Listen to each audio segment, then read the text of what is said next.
c'est un jour important puisque c'est une confrontation sur les 4 ex-otages en Syrie. Seul Didier François, notre collègue d'Europe 1, et Nicolas Hénin, qui depuis est chef d'entreprise, sont présents. Édouard Elias et Pierre Torres n'ont pas fait le déplacement. Confrontation avec Mehdi Nemmouche. Salomé Legrand, vous êtes à Bruxelles pour Europe 1. Bien sûr, ça a été une audience très dense.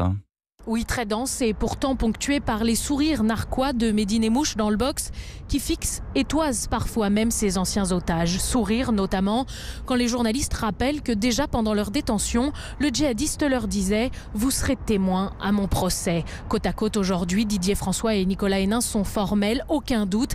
Mehdi Nemmouche est bien Abou Omar, leur geôlier, leur tortionnaire. Tour à tour, il raconte son extrême violence, ses jeux sadiques mais aussi son humour douteux qui, dans l'irrationalité de leur captivité, les faisait parfois marrer. L'un rappelle les atrocités commises par les djihadistes français sur les prisonniers syriens dans la salle de torture. L'autre se souvient de 2 épisodes que lui a infligé personnellement l'accusé.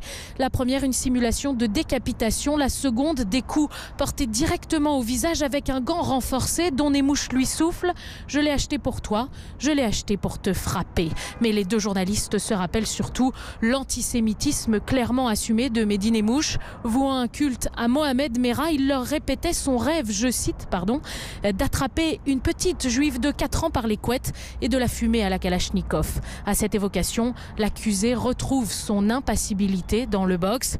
Didier François martèle, la tuerie du musée juif, c'était prémédité. Ce que je suis venu dire aujourd'hui, c'est sa dangerosité.